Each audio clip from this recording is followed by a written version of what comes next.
Alright, so I'm working on the track and field board. This is the top of the PCB, and this was tested working, but it's got a really burnt up edge here. Let's see if we can get a little bit closer to take a look at that.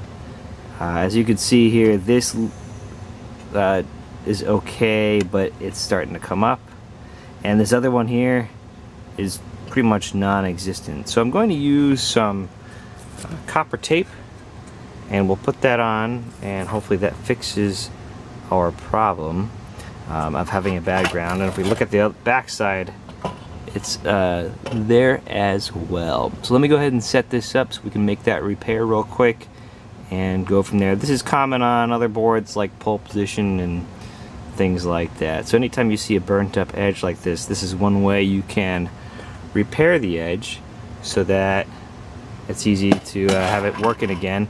And this stuff is, you can pick a whole roll of this stuff up.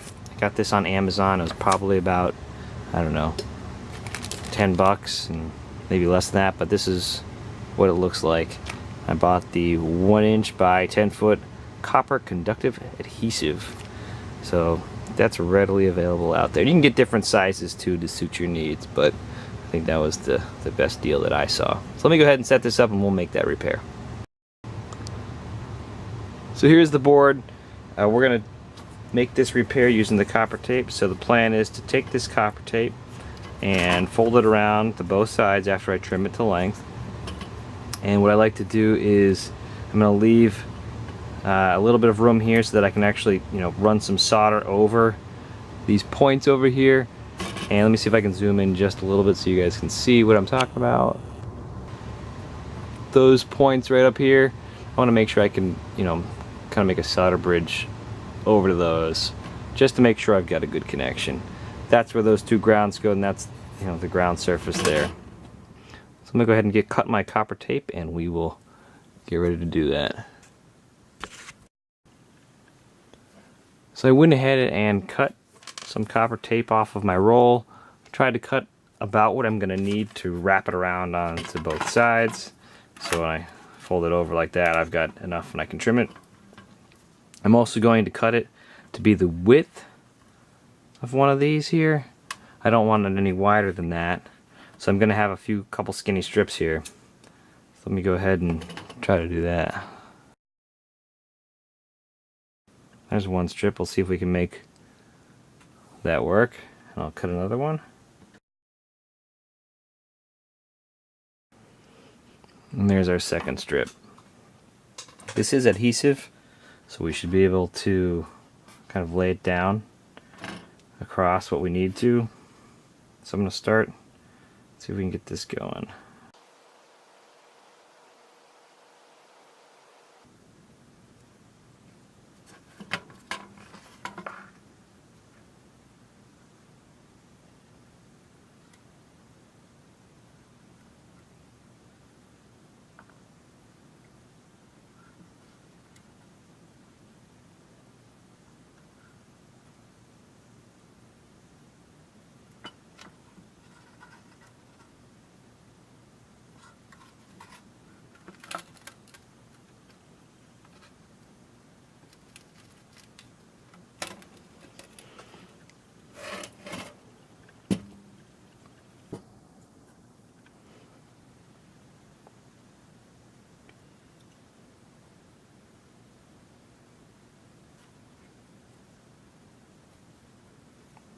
Alright, so there's one, and I'm going to do the other one as well right now. Let's go ahead and get that ready.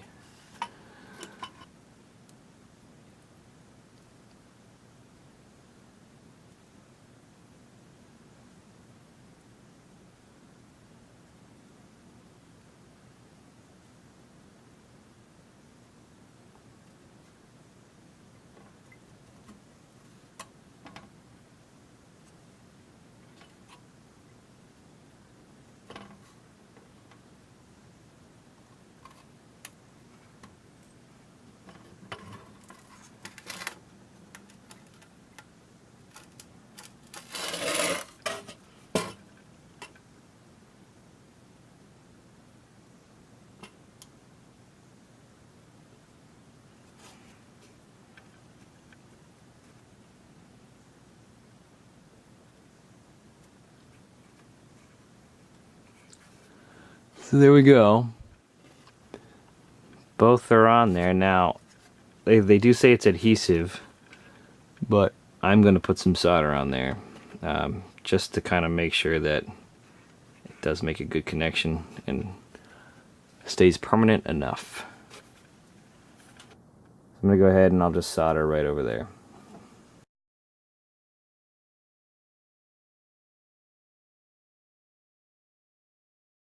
So there's that side.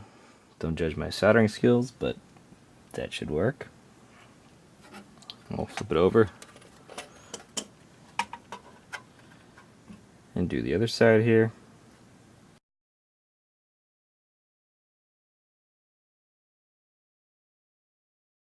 So there's that edge, and that's repaired. Let me take my harness real quick and just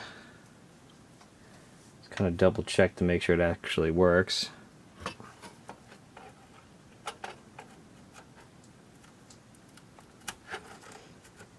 Alright, that goes on. Let's see if it stays. Yep, it's staying. Let's check the other side. Yep, and that is still there as well. So one thing I'm going to do real quick though is I'm going to put the harness back on. I'm going to check the continuity between the harness and somewhere else on the board just to make sure that it's working. So I've got my multimeter here. We're going to check the continuity on it, and what I like to do is I put it on this setting right here, and I want that symbol right there for checking continuity. That gives me an audible beep if yours has it. So go ahead and turn it on, and right now it says OL, which means it's open, and there is no continuity. And let's see if I connect my two leads, it beeps. If you don't have that, what you can do is put it over to your resistor setting and touch the two leads, and you should get a reading. Okay, if you don't get a reading and it still says that, that means you don't have continuity. I really like the audible feature. It just makes it super easy and quick to check things. You don't have to actually look at your meter.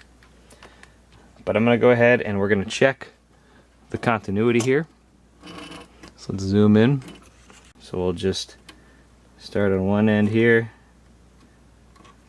and that's that lead, and we'll come up here and see if we get a beep.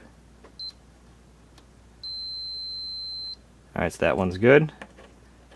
We'll go over to the next one, and we're good.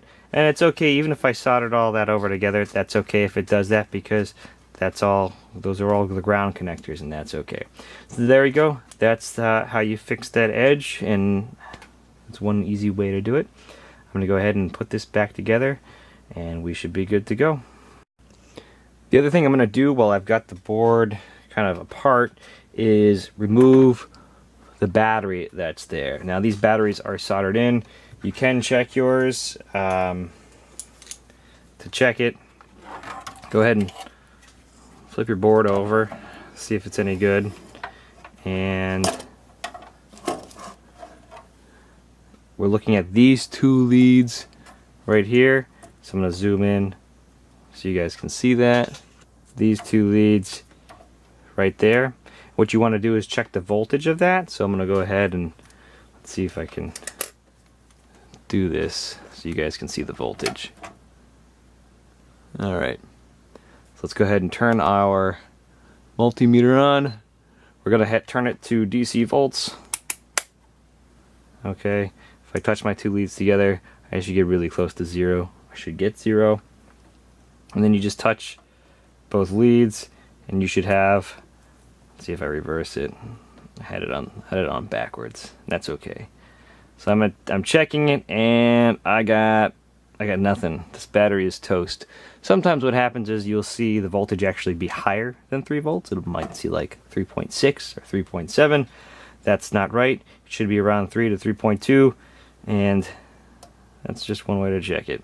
So I'm going to go ahead and desolder that battery out of there so I can put a battery holder in with a new battery. That way, if the battery dies again in the future, just pop out the little watch battery and put in a new one. So let me get that out. I'm not sure if you guys can see this or not, but one thing I like to do is just mark the positive and negative side of my battery on the back, just to make my life easier. Let's go ahead and take out that battery.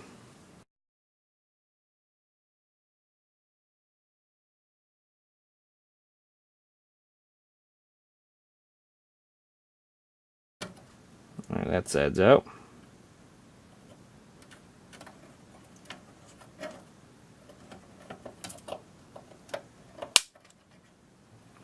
And that other side is out. Here's our battery. I think it's seen better days.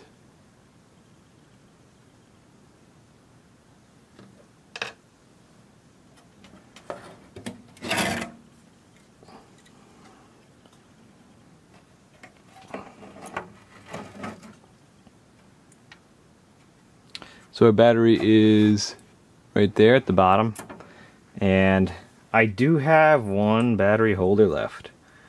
So I had these battery holders here. This is from when I would do the battery save mod on like a Super Nintendo cartridge or a Sega Genesis cartridge or the Nintendo cartridge. I use these because they are very slim and it gives me room inside the cartridge. I don't like using them on these arcade boards just because the quality of them is not very good, and the tabs that they give you on the back are less than stellar.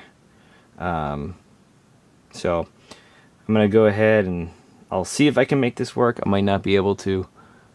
I might have to go out and get another one that'll fit better. But let's see if we can make this work. If we can, great. If not, no big deal. So I managed getting that battery holder in.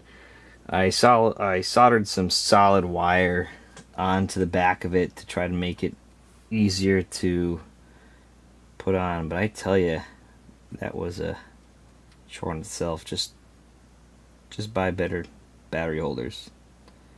And yeah, okay. So it broke. It didn't want to stay. Let's see if we can. So that battery holder pin that I put on, it broke. The heat transfers through that copper pin I put on very fast, so it actually desoldered itself from the other side. Maybe we can solder it on here. I don't know. We'll see.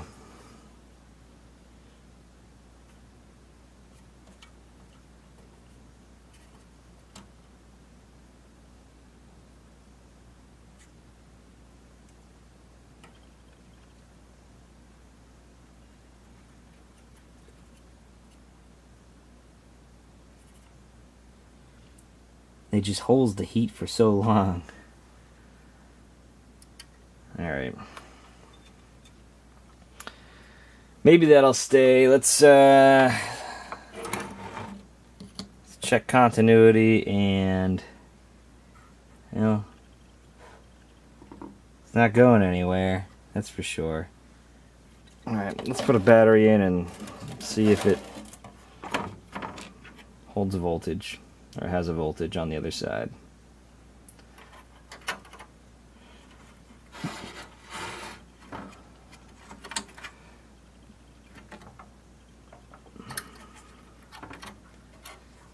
See why they soldered it in. It's kind of hard to get it in, even if you did have the space.